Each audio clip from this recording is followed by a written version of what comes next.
새벽부터 북미의 공기가 달라졌습니다. 캐나다 주요 언론들이 잇따라 내놓은 분석이 그야말로 한반도 전체를 흔들어 놓을 정도의 파급력을 보여주고 있기 때문입니다. 평소라면 유럽의 강자가 당연히 가져갈 것으로 예상되던 60조 원 규모의 캐나다 차세대 잠수함 사업이 최근 흐름만 보면 완전히 다른 길로 흘러가고 있습니다. 해외 전문가들이 입을 모아 말하는 건 단 하나였습니다. 한국이 가장 유력하다. 아니 사실상 유일한 현실적 후보다. 캐나다 전국지 내셔널 포스트와 국방 전문지 네이비 투데이 그리고 수도권 핵심 매체 오타와 시티즌이 공통적으로 내린 결론이었습니다. 해외 언론 특유의 건조한 어투 대신 명확한 판단으로 적힌 문장 하나가 세계 방산 분석가들의 시선을 꽉 잡아 끌었습니다. 캐나다가 원하는 조건을 충족한 국가는 오직 한국뿐이라는 평가였습니다. 이 말이 왜 충격이었을까요? 잠수함 분야에서 한국은 늘 상승세의 신흥 강자로 불렸지만 디젤 잠수함의 양대 산맥인 독일 TKMS나 프랑스 나발그룹을 꺾고 북미 핵심 시장을 가져간다는 시나리오는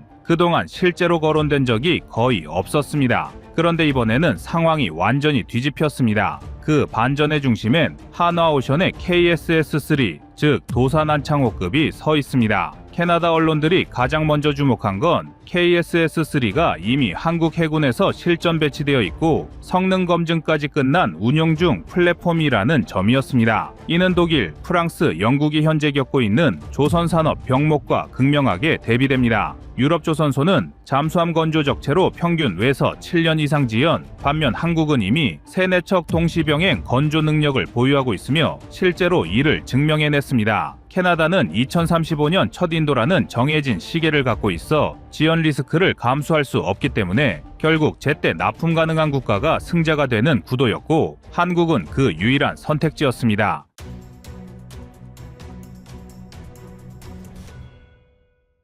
캐나다 현지 분석이 공개된 이후 북미 군사 전문가들이 내부적으로 가장 먼저 언급한 건 KSS-3의 성능도 가격도 아니었습니다. 그들이 경계한 건 한국이 지난 15년 동안 잠수함 산업 전반을 바꿔버린 공정체계의 구조적 완성도였습니다. 서류상 경쟁자는 독일 TKMS와 프랑스 나발그룹이지만 실제로 건조라인과 운영체계를 대조해보면 경쟁이 성립하지 않는다는 평가가 나오기 시작했습니다. 전문가들의 분석은 매우 직설적이었습니다. 한국은 KSS-3 개발 과정에서 잠수함 설계, 엔진 AIP, 전지, 음향, 소나, 전투체계까지 대부분을 수직 통합 방식으로 끌어올렸습니다. 이 수직 통합 구조가 만들어낸 생산 속도는 단순한 조선 기술력이 아니라 21세기형 방산 제조 시스템이라는 평가가 붙었습니다. 독일의 214급, 프랑스의 스콜펜급이 여전히 협력업체에 의존해 모듈 단위로 공정을 쪼개는 것과는 구조 자체가 다릅니다. 여기서 캐나다 해군이 크게 반응한 핵심 포인트가 드러났습니다.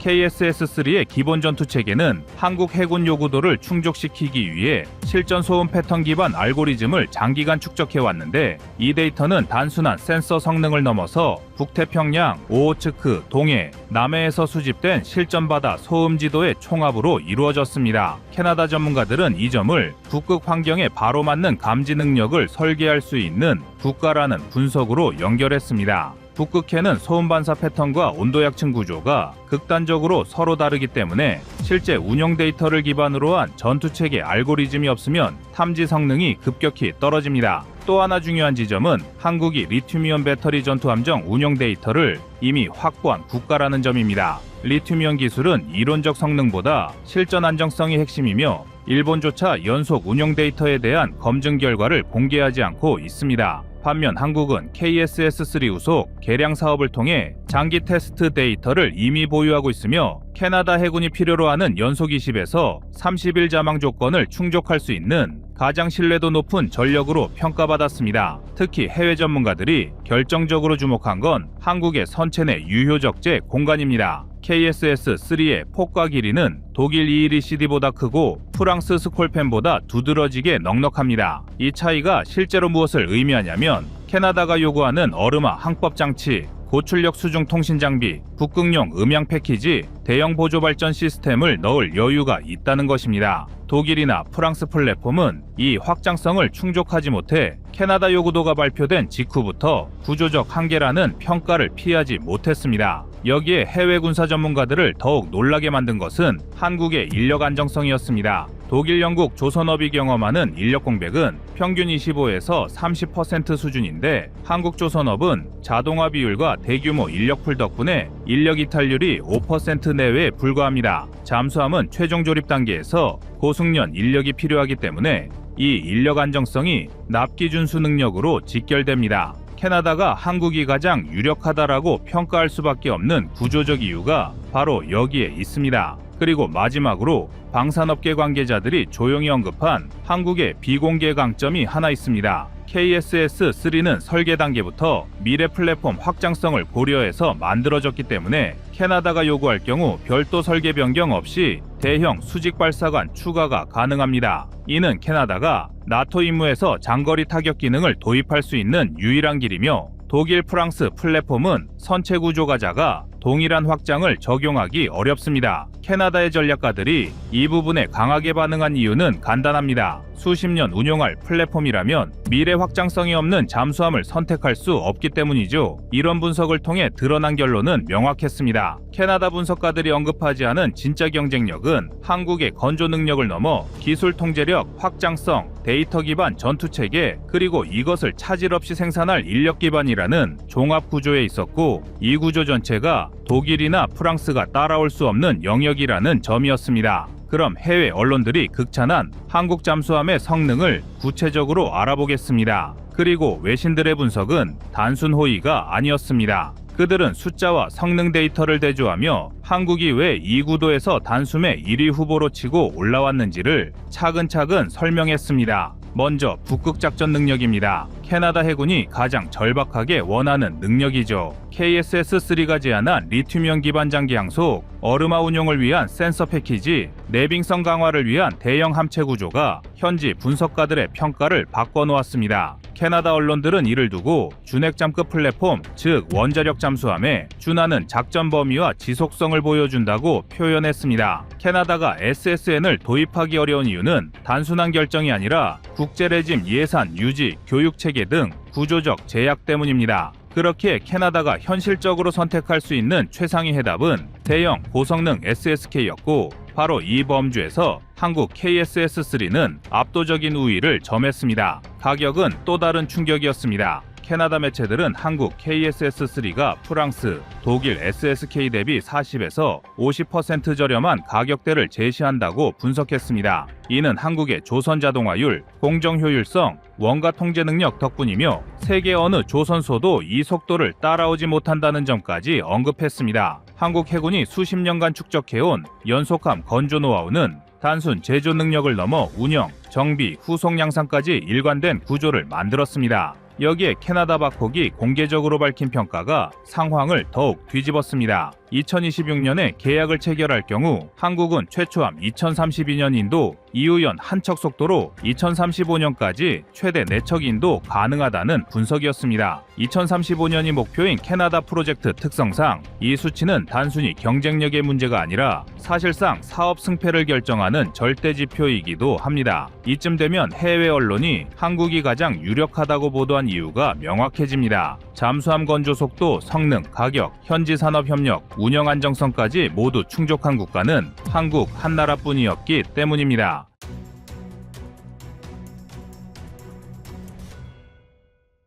다음은 25년 3월 17일 캐나다 K9 영상입니다.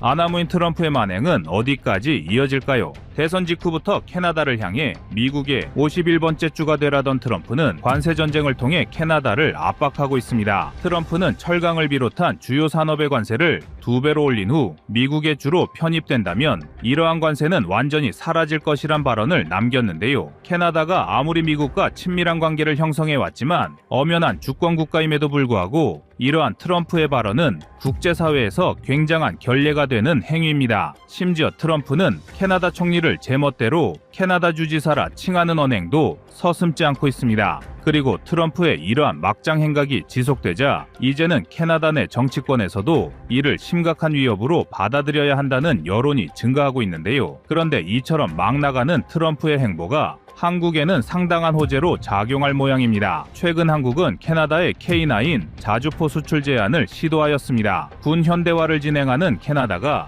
미국의 의존도를 줄이면서 우수한 전력을 보강하려면 한국산 무기만큼 적합한 것이 없기 때문입니다. 이미 유럽, 오세아니아, 아프리카 등 세계 각지로 수출되어 맹활약하고 있는 K9이 북미 시장까지 장악한다면 그야말로 전 세계 자주포 시장은 한국 손안에 들어오는 격입니다. 게다가 한국은 캐나다의 차기 잠수함 사업을 노리고 있기 때문에 양국의 방산 협력이 증대된다는 것은 앞으로도 캐나다의 여러 군 현대화 사업에 한국이 참여하게 될 확률이 올라간다는 것을 의미하는데요. 반대로 미국은 유럽에 이어 캐나다까지 미국산 무기의 의존도를 낮추려 함에 따라 트럼프의 미국 우선주의가 역으로 미국의 발목을 잡는 모양새입니다. 최근 유럽은 독일 등의 나라가 F-35 계약을 취소할 수 있다는 전망이 등장할 정도로 미국의 영향력을 벗어나려 하고 있습니다. 미국을 중심으로 여러 동맹이 뭉쳐야 중국과 러시아 등의 패권 확장을 효과적으로 견제할 수 있을 텐데 오히려 트럼프가 미국의 동맹을 흔드는 꼴이 되어버린 것입니다. 그래서 준비했습니다. 오늘은 트럼프 덕분에 탄력받은 K9의 캐나다 진출 가능성에 대해 알려드리겠습니다.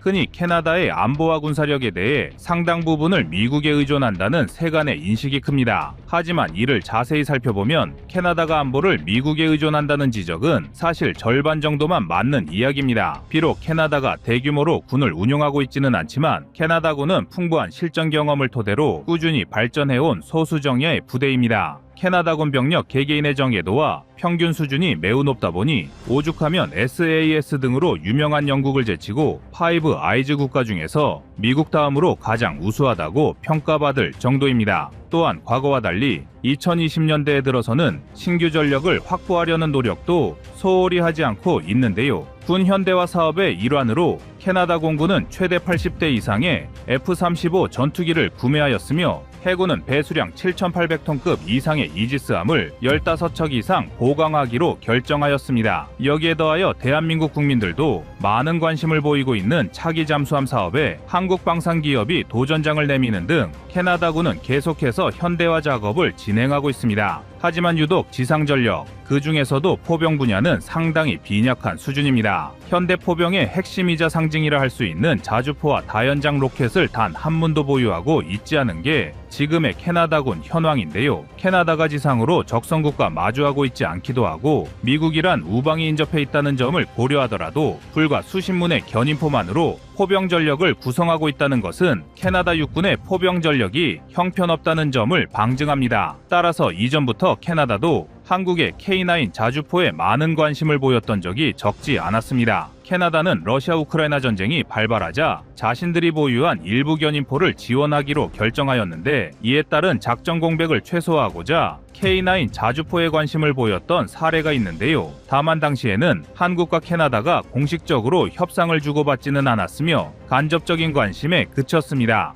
하지만 트럼프가 캐나다를 압박하기 시작하면서 한국에 다시금 K9 수출 기회가 찾아왔습니다. 최근 한국은 정부와 방산업계 관계자 10여 명이 캐나다를 방문하여 K9 자주포를 비롯한 다수의 무기체계 공급 가능성을 타진하였습니다. 군 현대화를 추진하되 미국 방산에 대한 의존도를 줄이고 다변화된 공급처를 찾고 싶은 캐나다와 북미 지역으로 K9의 시장 확대를 도모하는 한국의 이해관계가 절묘하게 맞아떨어지고 있는 모양새입니다. 특히 K9 자주포는 성능 측면에서 캐나다가 사용하는 기존의 견인포를 완전히 압도하는 전력 증강이 가능합니다. 현재 캐나다 육군이 보유하고 있는 포병 전력은 약 30문이 조금 넘는 수준의 M777 견인포가 전부인데 M777은 견인포임에도 불구하고 비싼 가격으로 유명한 곡사포입니다. 미국 국방안보협력국 자료에 따르면 M777A2의 수출 가격은 한 문당 약 9억 원 수준으로 한국군이 사용하는 KH-179 견인포보다 8배 이상 비싼 가격입니다. 미국이 이처럼 값비싼 견인포를 제작한 것은 전 세계를 대상으로 작전을 수행하는 미국의 특성상 신속한 전개가 가능해야 했기 때문입니다. 이에 따라 미국은 티타늄 합금을 사용하여 견인포의 무게를 감량하고 헬기로 공중 수송이 가능하게 했는데, 이 때문에 M777은 상식을 초월하는 가격이 형성된 것입니다. 게다가 M777은 철저하게 미국의 작전 환경과 신속 전개에만 초점이 맞춰진 무기 체계로 일반적인 현대 전장에 적합한 무기는 아닌데요. 견인포의 태생적인 한계인 방열 속도와 낮은 방어력은 절대로 자주포를 따라갈 수 없으며 원조인 미국조차도 M777의 한계를 인정하고 있습니다. 미국은 점차 빨라지는 현대전의 공방 속도를 견인포가 쫓아갈 수 없다는 점을 언급하며 순차적으로 M777을 비롯한 모든 견인포를 퇴역시키겠다고 발표하였습니다. 그렇기 때문에 제 아무리 육군 전력에 많은 투자를 하지 않았던 캐나다도 소수의 M777을 계속해서 유지하는 것은 자국 안보에 좋을 리 만무합니다. 반면 K9 자주포는 최신형 K333 포탄을 사용하면 최대 60km에 육박하는 사거리를 구현할 수 있어 M777보다 화력 측면에서 우수합니다. 또한 초탄 사격부터 진지 변환까지 채 1분이 걸리지 않기 때문에 견인포의 한계를 완벽하게 메울 수 있는 자주포인데요. 더욱이 핀란드, 노르웨이, 에스토니아 등을 통해 검증된 K9의 동계작전 역량도 캐나다에 적합한 선택지가 될 것입니다. 의외로 일부에선 동계작전 역량을 간과하는 경우도 있지만 현대 군사장비들은 철저한 동계작전 역량을 구비하는 것이 매우 중요합니다. 실제로 북유럽에서 진행된 각종 무기 테스트에서 한국군의 전차와 자주포는 폭한 속에서도 시동이 걸렸지만 유럽제 무기들은 시동조차 제대로 걸리지 않는 모습을 보여주며 무기 체계가 실전에서 동계작전을 대비해야 하는 중요한 이유를 보여주기도 했는데요. 제 아무리 좋은 성능을 가진 무기라고 하더라도 혹한의 기온에서 구동이 되지 않는다면 그것은 있으나 마나한 고철이 될 수밖에 없습니다. 따라서 K9은 우수한 사거리와 화력, 신속한 진지 변환 능력에 더해 캐나다군의 기후 조건까지 견딜 수 있는 전천후 자주포이며 캐나다군이 M777 견인포와 동일한 수량으로 K9을 도입, 대체한다면 캐나다 포병의 화력은 기하급수적으로 상승할 것입니다. 그런데 한국과 캐나다의 협력이 더욱 강화될 수 있는 것은 단순히 K9처럼 한국산 무기가 우수하기 때문만은 아닙니다. 미국의 갑질에 맞서 무기 의존도를 줄이고 싶은 캐나다에게 있어 한국은 자신들과 비슷한 역사를 겪었지만 이를 극복해낸 나라로 비춰지고 있습니다. 2020년대의 한국은 전 세계에서도 인정받는 방산강국이자 전 세계에서 5위의 군사력을 지닌 강국이지만 우리도 과거에는 미국의 갑질로 인해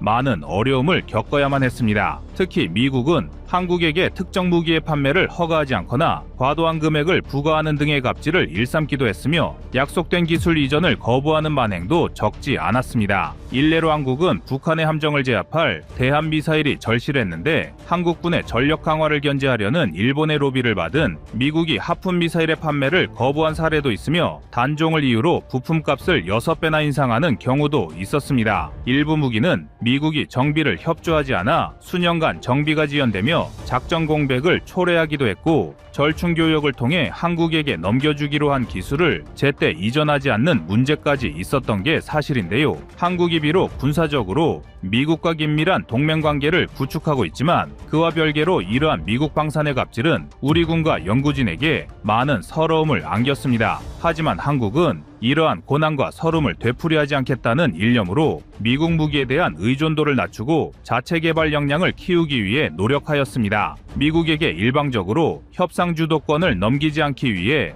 유럽 방산과의 협력을 진행하며 무기 수입 구조를 다변화하였고 그렇게 전력 공백을 최소화하면서 한편으로는 자체 개발을 통해 계속해서 국산화율을 끌어올렸습니다. 그 결과 현재는 자주포와 전차뿐만 아니라 전 세계에서 8번째로 3,000톤급 이상 잠수함을 독자 개발한 나라가 되었으며 KF-21을 통해 4.5세대 전투기까지 개발할 수 있는 첨단 기술력을 보유하게 되었습니다. 아직 일부 기술을 더욱 축적해야 하는 과제도 남아있지만 짧은 기간에 이 정도로 방위 산업 역량을 끌어올린 나라는 한국이 유일한데요. 최근 들어 트럼프로 인해 미국과의 관계가 흔들리는 캐나다의 입장에서 봤을 때 한국은 미국산 무기의 의존도를 가장 효과적으로 개선한 나라인 것입니다. 따라서 캐나다는 한국과의 협력 증대를 통해 군을 개선하고 다양한 무기체계 도입 루트를 확보하려 할 것인데요. 미국 우선주의를 내세우며 동맹국을 불필요하게 압박하는 트럼프의 근시안적 정책은 정작 한국에 더 큰 이익을 불러올 것입니다.